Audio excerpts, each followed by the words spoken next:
11절부터 있는 말씀으로 은혜를 나누겠습니다. 다 같이 읽겠습니다. 또 그 안에서 너희가 손으로 하지 아니한 할례를 받았으니 곧 육적 몸을 빚는 것이요 그리스도의 할례니라. 이 유대민족에게는 할례가 선민의 표시입니다. 하나님께서 아브라함이 하나님을 믿음에 그 믿음을 의로 여기시다 하시고 그 다음에는 하나님과의 언약의 표시로서 할례를 받으라고 했던 것입니다. 할례는 남자아이들이 태어나서 8해 만에 양피 가죽을 베는 것을 말하는 것입니다. 이 할례를 통해서 하나님과 특별히 언약 맺은 백성이라는 증거를 삼으신 것입니다. 그래서 이 할례의 언약은 이스라엘의 역사 속에 계속됩니다. 이스라엘 백성들은 이 할례를 받으면 하나님의 선민이 되고 하나님의 특별한 언약을 받은 백성이 된다고 확실히 믿었습니다. 그러나 그런 형식적인 행위에 신뢰를 두고 마음으로는 하나님의 율법을 지키지 아니하고 우상을 섬기고 세상을 따라 살아감으로 말미암아 나중에 할례가 인정을 받지 않는 그러한 상황이 되고 말은 것입니다. 주님이 오셔서 우리를 구원하기 위해 십자가에 돌아가시다 부활하시고 난 다음에 우리 이방인들에게는 이 할례는 아무 의미가 없습니다. 우리의 언약은 예수 그리스도를 믿음으로 말미암아 성령으로 인치심을 받는 것이 우리 언약이죠.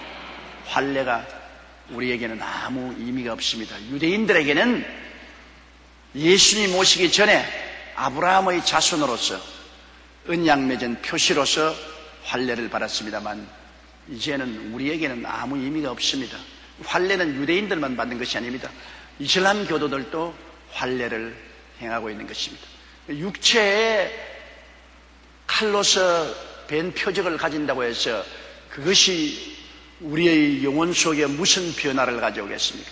사람은 그 영원한 영혼이 육체 속에 살고 있는 것인데 내적으로 영혼이 변화를 받아야지 육신을 벤다고 해서 그것이 무슨 소용이 있겠습니까? 그래서 이 성경은 말하기를 예수님 안에서 너희가 손으로 하지 아니한 할례를 받았다. 곧 육신의 몸을 벗는 것이 아니요 그리스도의 할례라. 육신에 칼자국을 남겨놓은 그러한 언약이 아니라 예수 그리스도 안에서 온 인생이 달라지는 것을 말하는 것입니다. 양피 가죽 하나 비는 것이 아니라 온 육신의 정욕, 안목의 정욕, 일생 자랑으로 부패한 옛사람을 벗어버리는 것이 우리 예수 믿는 사람의 진짜 할례인 것입니다. 우리 예수 믿는 사람의 할례란 성령으로 말미암아 옛사람을 벗어버리고 새사람으로 완전히 거듭나는 것이 진실한 할례라고 성경은 말하고 있는 것입니다. 그런데 초대교회 때는 이 할례 문제로 굉장히 고통이 많았습니다. 유대민족들이 예수 그리스도의 복음을 듣고 구원을 받고 난 다음에도 할례를 받아야 구원을 받는다, 그렇게 주장을 했습니다. 그래서 바울 선생하고 유대인들 사이에 굉장한 논란이 있었습니다. 바울 선생은 오직 믿음으로 말미암아 예수 그리스도의 은혜로 구원을 받는다고 했고 유대인들은 그렇지 않다, 믿음으로 구원을 받아도 할례를 반드시 받아야 된다. 그래서 이것 때문에 예루살렘 공회를 열어서 예루살렘 공회에서 결정을 내린 것입니다. 예수를 믿음으로 말미암아 용서와 의와 영광을 얻는 것이지 할례를 통해서 구원받는 것은 아니 할례나 무할례가 아무 상관이 없다는 결정을 내린 것입니다. 실제로 할례를 받든지 할례를 안 받든지 그것이 문제가 아닌 것입니다. 예수를 믿느냐 안 믿느냐가 문제인 것입니다. 예수님께서 십자가에서 몸짓고 피 흘려 우리의 일생의 죄를 청산해 주셨는데 예수님이 다 이루어 놓은 그 일에 무슨 할례가 보탬이 되고 손해가 나는 것 아무것도 없습니다. 할례 받았다고 이익이 되는 것도 없고 안 받았다고 손해나는 것도 없은 것입니다. 이런 것은 아무 의미가 없습니다. 예수 그리스도가 오셔서 우리 위해서 십자가에서 대속물이 된 이유는 유대인의 모든 의식과 형식은 다 지나가 버리고 마른 것입니다. 다 끝나버린 것입니다. 예수님 안에서 다 이루어지고 폐지돼 버리고 우리는 오직 그리스도를 믿음으로 말미암아 성령의 인치심을 받아서 구원을 얻는 것입니다. 12절요. 너희가 세례로 그리스도와 함께 장사한 바 되고 또 죽은 자들 가운데서 그를 일으키신 하나님의 역사를 믿음으로 말미암아 그 안에서 함께 일으키심을 받았느니라. 우리가 세례받지 않아요. 세례받는 것도 세례 그 자체에 구원이 있는 것은 아닙니다. 세례는 우리 속에 일어난 영적인 큰 변화를 육신적으로 보여주는 것입니다. 세례받지 않으면 구원 못 받는다. 그것은 얼토당토 않습니다. 구원은 예수를 믿음으로 말미암아 구원받죠. 예수님의 십자가에 못 박였을 때 못 박힌 강도 중 한 사람이 언제 세례받을 기회도 없고 교회 갈 기회도 없었습니다. 그는 오직 예수를 구주로 고백했을 따름입니다. 주여 주의 나라에 임하실 때 나를 기억하소서. 예수를 하나님의 보내신 메시아요 하나님 나라의 왕인 것을 고백했을 때 주님은 그 자리에서 너는 오늘날 나와 함께 낙원에 있으리라고 말씀한 것입니다. 그러므로 세례받는 것이 구원의 조건은 아닙니다. 그러나 구원받은 사람이 세례를 통하여 구원받은 사실을 하나님 앞과 마귀 앞과 자기 앞과 세상에 선언하는 것이 되는 것이므로 세례는 예수 믿는 사람에게 꼭 필요합니다. 세례 받아야 내 구원에 대한 확실한 확증을 가질 수 있으니까 좋은 것이지만은 세례 그 자체가 구원의 조건은 될 수가 없는 것입니다. 그럼 세례는 무슨 의미냐? 세례는 예수 그리스도와 함께 물 무덤에 들어가고 그리고 장사 지내버리고 예수 그리스도 안에서 다시 물 무덤에서 일어나서 부활해서 새 생명을 갖고 살게 된다는 하나의 상징적인 가르침인 것입니다. 그 세례가 나중에는 번잡하다고 생각하기 때문에 어떤 교파에서는 물에 잠겼다가 일어나지 않고 그냥 물 그릇에 담아서 상징적으로 머리에 뿌리는 것입니다. 어떻게 되었든 세례가 구원의 조건인 것 같으면 예수님을 따라서 물속에 들어갔다가 일어나야죠. 예수님도 요단강에 들어가서 세례 요한에 의해서 물로 세례받은 것입니다. 그러나 요사이 이 그리스도를 따라서 물에 잠기는 침례 세례를 받는 사람도 있고 또 물로서 이마에 뿌리는 이런 약식 세례를 받는 사람도 있습니다. 세례 그 자체가 구원은 아닌 것입니다. 세례는 상징적인 의미가 있다는 것을 알아야 되는 것입니다. 그 상징은 굉장히 깊은 의미인 것입니다. 우리가 예수 그리스도와 함께 죽었다는 것, 이것이 여러분 진실로 우리 예수 믿는 사람의 육적인 할례인 것입니다. 예수 그리스도를 믿는다는 것은 그 내용 의미는 예수 그리스도께서 우리와 함께 죽고 장사 지내고 그리스도와 함께 부활했다는 이 큰 영적인 의미를 가지고 있는 것입니다. 예수께서 하나님의 아들로서 이 세상에 사람의 몸을 쓰고 오신 것은 예수님이 사람과 하나 되었다는 것입니다. 영어로는 identification이라고 말하는데 사람과 하나가 되었다. 사람은 죄짓고 더럽고 병들고 저주받고 죽을 수밖에 없는 절망적인 존재입니다. 사람은 아담과 하와 이후의 그 자손들도 똑같은 모습의 사람이지만은 실상은 내용이 다릅니다. 아담과 하와 타락하기 전에 사람은 죽지 않은 사람이었는데 타락한 이후로는 사람들은 내용이 완전히 달라졌습니다. 죄로 말미암아 부정하고 부패하게 되어서 영적으로 죽었고 그들은 세상과 마귀의 종이 되었고 병들고 저주받고 영원히 멸망받을 이러한 절망적인 존재인 것입니다. 그러므로 예수님이 사람으로 태어난다는 것은 이 사람과 하나 되기 위해서 태어난 것입니다. 그렇기 때문에 인간 가족의 모든 짐을 대신 짊어질 수 있도록 하기 위해서 하나님의 아들 예수님이 사람으로 태어난 것입니다. 동정녀 마리아의 몸을 통해서 인간 가족으로 태어나셨습니다. 그러나 예수님은 죄 지은 적도 없고 아무 죄짐을 짊어지지 않았습니다. 죄도 없고 세상과 마귀의 종도 되지 아니하고 병도 들지 아니하고 저주도 받지 아니하고 멸망도 받지 않습니다. 예수님은 완전한 하나님이 인간 가족인 사람으로 오셔서 사람처럼 되셨음에 인간의 모든 책임을 당신이 끌어안았습니다. 우리가 못 끌어안을 그것을 다 주님이 대신 끌어안고 인간 가족 중 대표로서 십자가에 올라가서 죄의 대가로서 몸짓고 피 흘려 죽으시고 모든 세상의 부정부패를 청산하시고 채찍에 맞아 병을 짊어지시고 나무에 매달려 저주를 담당하시고 가족을 대표해서 죽어서 사흘 만에 사망과 음부를 다 이기시고 부활하셔서 새로운 인류 조상이 된 것입니다.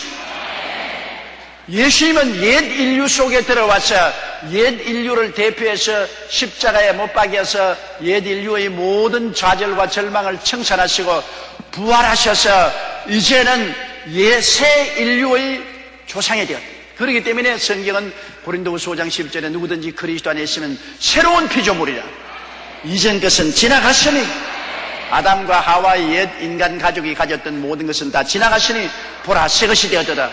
예수님 안에서 이제는 새 것이 된 것은 예수께서 우리와 하나 된 것처럼 이제 우리도 예수와 하나 된 것입니다. 예수님은 우리와 하나 되기 위해서 사람이 되어 오셔서 사람을 끌어안고 다 청산하시고 부활하심으로 이제 우리는 믿음으로 예수 그리스도와 하나 되는 것입니다. 예수 그리스도와 하나 된다는 것은 예수님을 통해서 우리는 죄를 이긴 사람이요, 세상과 마귀를 이겨버린 사람이요, 병을 이겨버린 사람이요, 저주를 이겨버린 사람이요, 사망과 음부를 이겨버린 사람인 것입니다. 천냥지차가 있는 것입니다. 천지개벽도 이런 천지개벽이 있을 수가 없습니다. 예수를 믿는다는 것과 안 믿는다는 것의 차이는 엄청납니다. 예수를 안 믿을 때는 아담의 자손으로서 처절한 부패와 좌절과 절망의 종살이로 그대로 있다가 그 길로 질풍처럼 불려가서 지옥으로 떨어진 것입니다. 그러나 예수 안에 들어오면 이게 다 청산되어 버리고 깨끗이 없어져 버리고 그리스도 안에서 새로운 사람으로 놀랐지. 그것을 새로 태어나는 거예요. 완전히 새 사람이 태어나는 것입니다. 종교가 아닙니다. 의식과 형식이 아닙니다. 무슨 양피 가죽 칼로서 베어놓은 그런 육체의 상처를 입혀놓고 증거를 삼는 그런 건 아닙니다. 아예 존재적인 근원이 달라져 버린 것입니다. 사망에서 생명으로, 흑암에서 광명으로, 저주에서 축복으로, 멸망에서 영원한 생명으로, 지옥에서 천국으로 운명과 팔자가 완전히 달라지는 것입니다. 그게 바로 세례요.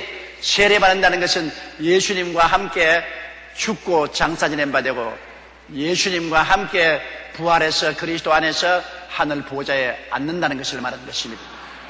이래서 여러분은 오늘 예수 믿는 사람들이 겉으로 보기에는 다 똑같은 대한민국 백성으로서 하나같이 보이지만은 내용은 엄청나게 다릅니다. 완전히 달라요. 우리 한국 사람이라도 중국계 한국 사람, 저 소련계 한국 사람들이 있지 않습니까? 그 사람들은 얼굴이 똑같고 한국 사람이고 한국말을 하되 그러나 내용은 국적이 다르죠. 중국 사람이고 소련 사람이고 우리는 대한민국 사람이고 국적이 완전히 달라서 그들이 한국에 오려면 비자를 받아야 오죠. 우리는 우리나라에 오니까 비자 필요 없지만은 우리와 얼굴이 같고 우리와 말이 같아도 실제 그들의 존재는 신분은 엄청나게 다른 것처럼 똑같은 한국 사람의 얼굴을 가지고 똑같은 한국말을 쓰고 똑같은 음식과 이복을 입었지만은 예수 믿지 않은 사람과 믿는 사람은 엄청나게 다릅니다. 예수 안 믿는 사람은 아담으로 하나 되고 예수 믿는 사람은 예수님으로 하나 된 것입니다. 안 믿는 사람은 아담이 조상이고 예수 믿는 사람은 예수님이 조상인 것입니다. 아담으로 하나 되었다가 우리는 예수 믿고 난 다음 죽고 장사 지내고 부활해서 예수 그리스도와 하나 되어 예수 사람이 된 것입니다. 그러기 때문에 12절 말씀이 너희가 세례로 그리스도와 함께 장사한 바 되고 또 죽은 자들 가운데서 그를 일으키신 하나님의 역사를 믿음으로 말미암아 그 안에서 함께 일으키심을 바랐느니라. 하나 되었다 그 말인 것입니다. 우리는 언제나 예수와 함께 삽니다. 지금도 예수님과 하나 되어 있어요.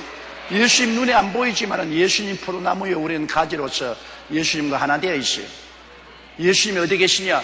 여기 이 자리에 계셔요. 나와 하나 되어서 계신 것입니다. 이제는 살아도 예수님과 살고 죽어도 예수님 같이 죽고 천당 가도 예수님 같이 가고 예수님 없는 우리 삶은 생각할 수가 없는 것입니다. 자나 깨나 일어나나 앉아나 일하나 노나 항상 예수님과 함께하고 있는 것입니다. 예수님과 나와 떨어져 있다고 생각하는 것은 큰 오해요, 망상입니다. 예수 믿는 사람은 그리스도와 함께 그리스도 안에서 살게 되는 것입니다. 13절요. 또 너희 범죄와 육체의 무한료로 죽었던 너희를 하나님이 그와 함께 살리시고 우리에게 모든 죄를 사하시고. 너희 범죄, 우리 모든 아담과 하와는 원래부터 원죄로서 하나님께 버림받았으나 또 자범죄로서 모든 하나님의 법을 다 어긴 죄인 아닙니까? 오늘 세상에 사는 동안에 우리 죄 없는 사람 누가 있습니까? 모두 다 죄인이죠. 모든 사람이 죄를 범하였으니 하나님의 영광이 이르지거든. 죄 없는 사람 나와보라 그랬어요. 아무도 없어요. 죄가 모래알처럼 많죠. 하나님의 계명을 다 어겼죠. 그러므로 우리는 범죄와 육체의 무할례로, 육체의 무할례라는 것은 이 죄의 몸을 그대로 덮어쓰고 있다. 이스라엘 백성의 무슨 양피 가죽 베는 무할례가 아니라 육체의 무할례, 우리 육체가 죽지 않고 부패한 육체를 그대로 가지고 있지 않습니까? 죄 지었고 우리 아담의 자손들로서 육체의 부패한 육체의 무할례로 죽었던 너희를, 우리는 완전히 깨끗이 죽었죠. 영적으로 하나님께 버림받아 죽었던 너희를 하나님이 그와 함께 살리시고, 예수님 안에서 하나님이 함께 살렸다는 것은 예수님이 우리 끌어안고 죽었으므로 예수님 살아날 때도 예수님이 우리 끌어안고 살아난 것입니다. 함께죠. 예수님 십자가에 우리 대표에서 우리를 끌어안고 십자가에서 죽었고 우리를 끌어안고 장례 지냈으니 살아날 때도 예수님이 살아나니까 우리 끌어안고 있는 우리도 함께 살아나는 것입니다. 예수님 안에 있어요. 우리는 하나님께 부름받을 때 예수님 안에 있고, 예수님은 하나님께로 보냄받아 우리는 예수님 안에 들어왔습니다. 그러므로 예수님 십자가에 못 박히면 우리도 함께 못 박히고, 예수님 무덤에 들어가면 함께 들어가고, 부활하시면 함께 부활하시고, 보좌에 앉으시면 우리도 예수 안에 있으니 함께 보좌에 앉으시고.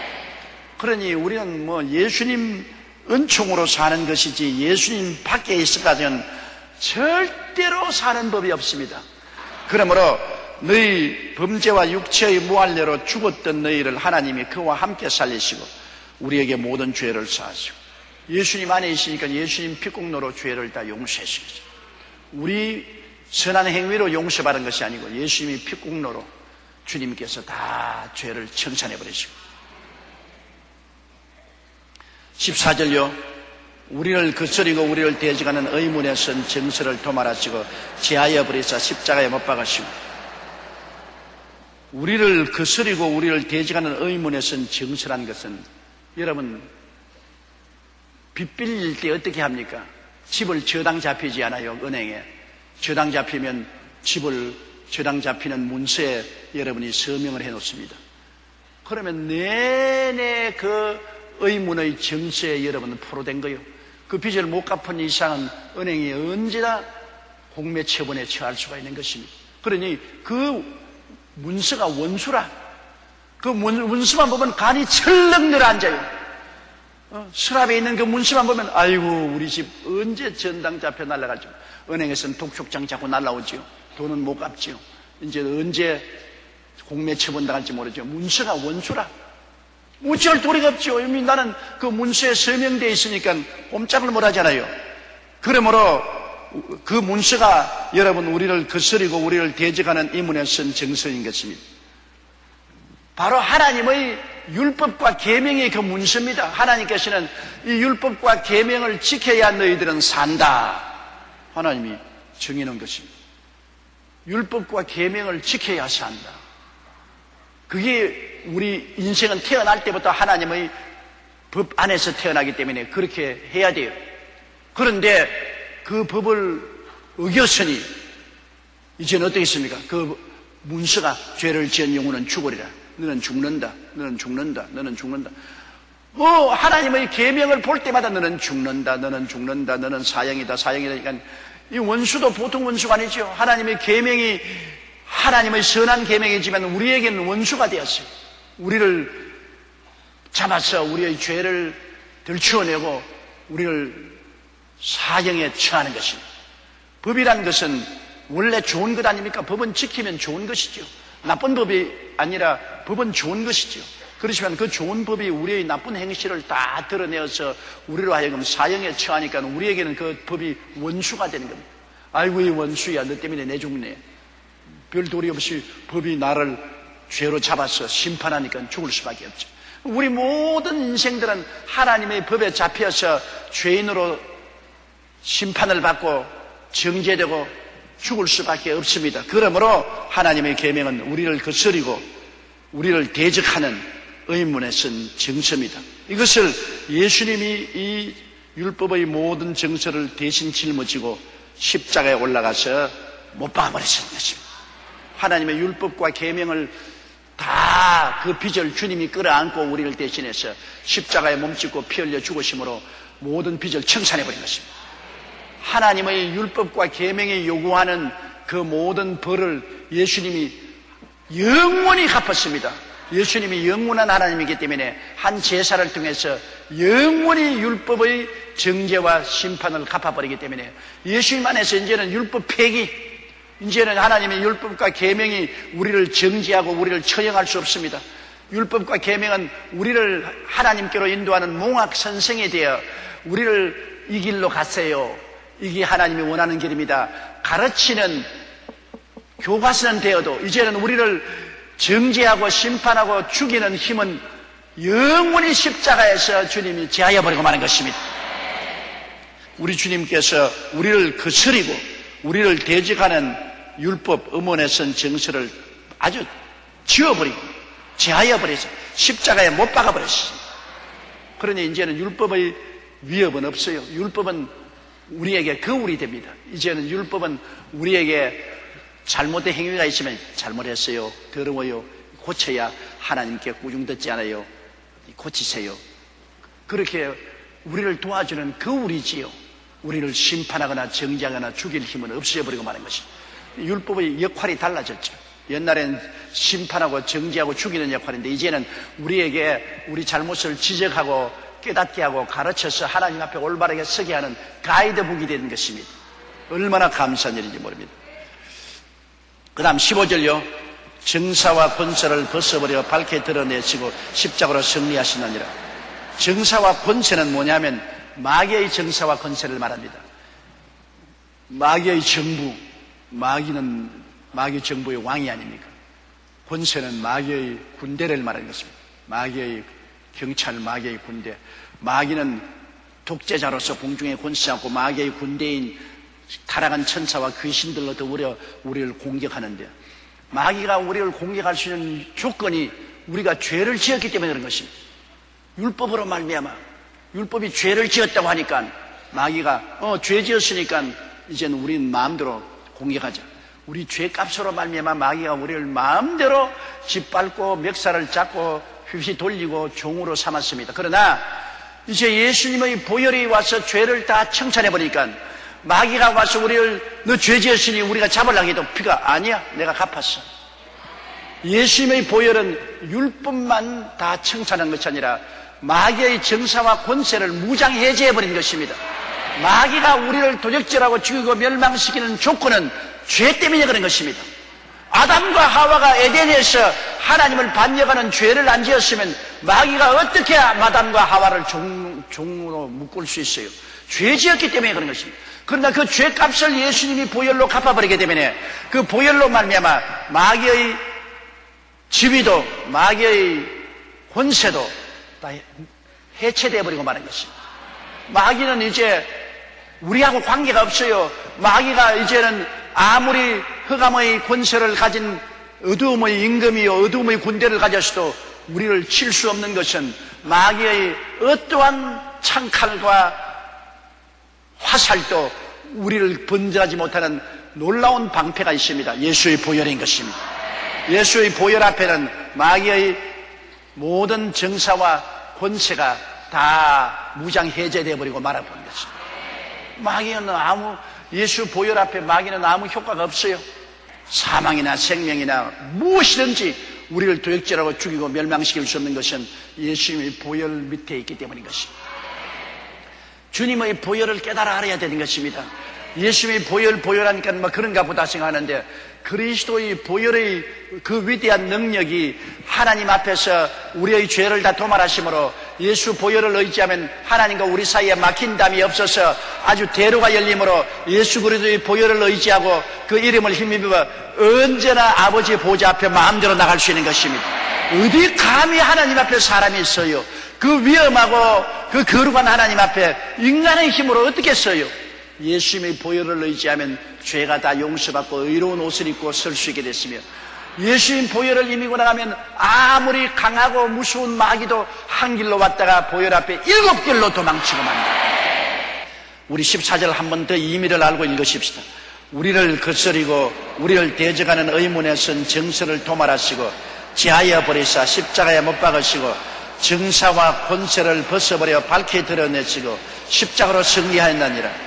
이 골로새서 2장 14절로 15절은 여러분 다 마음속에 외워놓아야 되는 것입니다. 이것은 너무나 아름다운 보배로운 하나님의 말씀인 것입니다. 주님께서 이를 통해서 율법도 제하시고 마귀의 정사와 권세도 다 제하시고 십자가의 보혈을 통한 위대한 승리를 여러분에게 주시는 말씀인 것입니다. 16절요. 그러므로 먹고 마시는 것과 절기나 월삭이나 안식일이 나여 누구든지 너희를 평론하지 못하게 하라. 이런 예수 그리스도의 보혈로 다 이루어지고 이 너무나 위대한 은총이 주어지는데 뭘 구원받기 위해서는 무엇을 먹지 말라, 무엇을 마시라, 먹고 마시는 음식을 가지고서 우리의 신앙을 가지려는 어리석은 일은 하지 말아야 돼. 부정한 음식 먹지 마라. 정결한 음식 먹지 마라. 옛날에 다 율법 시대에 하던 짓이지 지금은 그런 시절이 다 지나갔습니다. 먹고 마시는 것, 절기라는 것은 이스라엘 백성들이 유월절, 예수님이 십자가에 못 박여 죽는 그 제사를 모방한 것이 유월절, 무슨 오순절, 그 다음에는 무슨 초막절, 이런 구약의 절기, 이걸 지켜야 하나님 앞에 용납받는, 이거 다 지나간 일입니다. 이거 다 예수님이 오셔서 우리를 구원할 것을 상징으로 보여준 그림자입니다. 그림자 따라 살 사람 누가 있어요? 몸 따라 살지. 여러분, 남편의 그림자 보고 따라다니면 살겠습니까? 남편하고 살겠습니까? 남편 그림자는 그림자지요. 사진은 그림자 아닙니까? 사진 보고 아무리 울어봤자 무슨 대답합니까? 그림자예요. 본체가 있어야지. 예수님은 본체고 구약은 그림자인 것입니다. 구약 성경은 다 그림자요. 신약 성경은 본체인 것입니다. 17절요. 이것들은 장래일의 그림자나 몸은 그리스도의 것이라. 보십시오. 장차 오실 예수님의 몸의 그림자입니다. 예수님이 오실 것을 형상으로 보여준 것이요. 이제 몸이 왔는데 그림자하고 살 사람 누가 있어요? 그림자하고 살 사람 없어요. 몸이 왔는데. 여러분, 예수님 본체가 왔는데, 예수님의 사진인, 예수님의 그림자, 무슨 절기나 월삭이나 안식일이나 먹고 마시는 것이나 이런 것을 따라가지 말아야. 옛날에는 필요했죠. 예수님 오시기 전에는 사진이라도 봐야죠. 또 18절요. 누구든지 일부러 겸손함과 천세 숭배함을 인하여 너희 상을 빼앗지 못하게 하라. 저가 그 본 것을 의지하여 그 육체의 마음을 쫓아 헛되이 과장하고. 골로새에 있는 교인들 중에 잘못된 사람이 있습니다. 왜냐하면 하나님은 너무 거룩하기 때문에 우리가 직접 하나님께 나갈 수가 없고 천사를 통해야 나가야 된다. 그러므로 가브리엘 천사나 미가엘 천사나 여러 가지 천사 이름을 부르면서 천사를 통해서 가야 된다. 이런 엉터리 같은 소리 하지. 하나님은 한 분이시요 하나님과 사람 사이에 중보도 한 분이시니 그리스도 예수시라.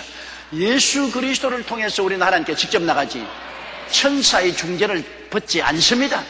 구약시대에는 천사들이 나타나서 하나님의 일을 말하고 하나님 앞에 나가도록 인도도 하고 했지만 이제는 우린 예수님을 직접 통해서 성령이 오셔서 우리를 이끌어주는 시대에 일부러 천사 숭배를 해서는 안 돼요. 우리 어떻게 거만하게 하나님 앞에 직접 나간단 말이고 우리 겸손하게 천사를 통해서 나가야 된다. 이런 엉터리 같은 소리 하는 절대 따라가지 말아야 됩니다. 누구든지 일부러 겸손해. 일부러 하나님께 우리가 그냥 나가는 것은 교만하다. 겸손하게 천사를 통해서 나가야 된다. 이렇게 해서 잘못 믿어서 예수 믿는 영원한 천국의 상을 빼앗겨서는 안 되는 것입니다. 제가 본 것을 의지하여 그 육체의 마음을 쫓아 헛되이 과장한 꿈에 보았다, 환상을 보았다, 그러므로 천사를 통해 구원만, 이런 소리 절대 믿지 마십시오. 19절요. 머리를 붙들지 아니하는지라 온몸이 머리로 말미암아 마디와 힘줄로 공급함으로 얻고 연합하여 하나님의 자라게 하심으로 자라느니라. 머리는 예수님인 것입니다. 교회의 머리는 예수님인 것이요, 우리의 머리도 예수님인 것입니다. 가정도 그렇잖아요. 한 가정의 머리는 남편이요, 아내는 수족입니다. 수족이 없는 머리는 혼자 덩그러니 있어서 아무것도 못하고, 또 머리가 없는 수족은 무엇을 할지 방향을 잡지 못합니다. 그러므로 교회도 머리는 예수님인 것입니다. 예수님이 시킨 대로만 해야 돼요. 예수님을 통해서 모든 신경과 핏줄이 연결되어서 우리가 살아가고 있지 않습니까? 머리 예수님을 안 잡고 예수님 내어놓고 무슨 천사를 따라가야 된다, 무슨 엘리야를 따라가야 된다, 무슨 새로 태어난 주님을 따라가야 된다, 그런 엉터리 같은 소리 하면 안 돼요. 예수님의 머리는 영원히 우리의 머리가 됐습니다. 영원히 교회의 머리는 예수님이고, 영원히 우리 예수 믿는 사람의 머리는 예수님이 우리 머리고, 우리는 그 지체인 것입니다. 자, 20절요. 너희가 세상의 초등학문에서 그리스도와 함께 죽었거든 어찌하여 세상에 사는 것과 같이 이 문에 순종하느냐. 보십시오. 세상의 초등학문, 구약은 초등학문이요, 신약은 대학원 졸업인 것입니다. 대학원 졸업한 우리가 왜 초등학문을 또 따라가느냐 말이야. 예수님 오실 것을 상징적으로 보여주고 가르쳐 줬는데, 이미 예수님 오셔서 나의 마음속에 들어와 있고 나는 예수님 모시고 사는 이 가장 정점에 도달했는데, 뭘 지금 초등학문에 예수님 오실 것을 고대하면서 상징적으로 가르치는 그것을 따라갑니까?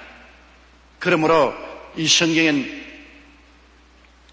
너희가 세상의 초등학문에서 그리스도와 함께 이미 죽었지 않습니까? 예수님과 함께 죽음으로 옛 구약시대 옛 아담의 후손들은 다 청산해버리고 이미 그리스도 안에서 새 세상에 태어나서 살고 있으니까 옛날 것을 따라 살지 말한 것입니다.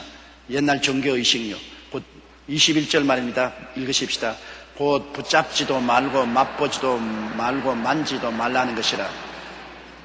그것은 종교의식 속에서 이것은 손대지 마라, 이것은 손대면 이거는 거룩하지 못하다, 이거는 거룩하다. 구약에 그렇게 많지 않습니까? 성전의 그릇을 만지면 거룩해진다, 옷은 만지면 거룩해진다, 그러므로 또 뭐 시체는 만지면 더러워진다, 벌레 죽은 거 만지면 더러워진다, 이런 초등학문적인 그런 시시한 짓 하지 말은 것입니다. 붙잡지도 말고 맛보지도 말고 만지도 말라는 행위의 신앙, 의식적인 신앙, 이 모든 것은 쓰는 대로 부패에 돌아가리라. 사람의 명과 가르침을 쫓느냐. 23절요.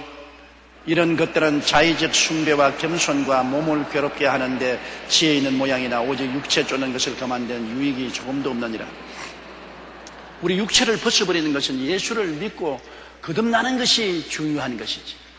예수 믿고 옛사람이 죽고 청산되고 새 사람으로 태어나서 성령이 오셔서 우리를 변화시켜 주시는 것입니다. 하나님의 성령이 우리를 진리 가운데로 인도하고 깨닫게 하고 변화시켜 주시고 믿음, 소망, 사랑, 의, 평강, 희락을 주시고 사랑과 희락과 화평과 오래 참음과 자비와 양성과 중성과 온유와 절제 같은 열매를 성령이 맺게 해주시는 것입니다. 인간의 힘으로 붙잡지도 말고 맛보지도 말고 만지도 말라, 이러한 사람의 명령과 가르침을 쫓아서 우리가 변화되는 것이 아닙니다. 천사 순봉하고 천사를 따라가야 된다, 무슨 특별한 축복해 준 물을 마셔야 된다, 특별한 음식을 먹어야 된다, 그래서 호행을 지키고 그런 것 가지고서 절대로 우리가 변화받지 않습니다. 구원은 오직 예수 그리스도의 보혈밖에 없습니다. 그 은혜를 인하여 믿음으로 말미암아 구원을 얻었나니 이것이 우리에게서 난 것이 아니요 하나님의 선물이라. 행위에서 난 것이 아니니 아무도 자랑치 못하게 하렵니다. 행위에서 난 것 아닙니다. 하나님이 선물로 주신 것이요 그 선물은 예수 그리스도밖에 없은 것입니다. 무슨 거룩한 물도 없고 혼인잔치를 통해서 구원받는 것도 아니고 어떠한 행위로 구원받는 것도 아니에요. 예수 그리스도와 그 보혈을 통해서 구원받는 것입니다. 간단합니다. 이런 것을 왜 복잡하게 만듭니까? 이런 것을 왜 미혹스럽게 만드는 것입니까? 사람들은 자꾸 복잡하고 미혹한 것을 따라가는데 하나님이 주신 길은 너무나 곱고 바르고 간단하고 단순합니다. 하나님이 세상을 이처럼 사랑하사 독생자를 주셨으니 누구든지 저를 믿으면 멸망하지 않고 영생을 얻으라. 예수 따라가며 복음 순종하면 우리 행할 길 환하겠네. 예수님만 따라가면 돼요. 그리고 그 보혈의 능력만 의지하면 언제든지 하나님이 우리와 함께 거하시고 우리가 하나님 품에 안길 수가 있고, 예수 그리스도와 함께 죽고 함께 장사 지내고 함께 살아나서 함께 보좌에 앉은 우리들은 자나깨나 예수 그리스도와 함께 거하게 되는 것입니다. 그러니 자나깨나 예수님, 일어나 앉으나 예수님, 먹으나 마시나 사나 죽으나 예수님과 같이 있으면 되는 거예요. 예수 믿는다는 것은 예수님 안에서 다 이루어진 것입니다. 아무것도 보탤 것도 없고 뺄 것도 없습니다.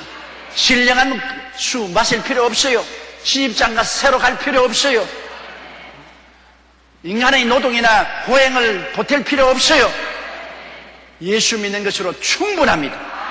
보혈은 120% 충만한 은혜를 주신 것입니다. 아무것도 보탤 것 없습니다. 아무도 뺄 것 없습니다. 무엇인지 예수 그리스도의 보혈에 보태기나 빼야 된다고 하거들란 사탄인 줄 아십시오. 우리는 오직 믿음으로, 오직 은혜로 구원을 받은 것을 알게 되시기를 주님 이름으로 축원합니다.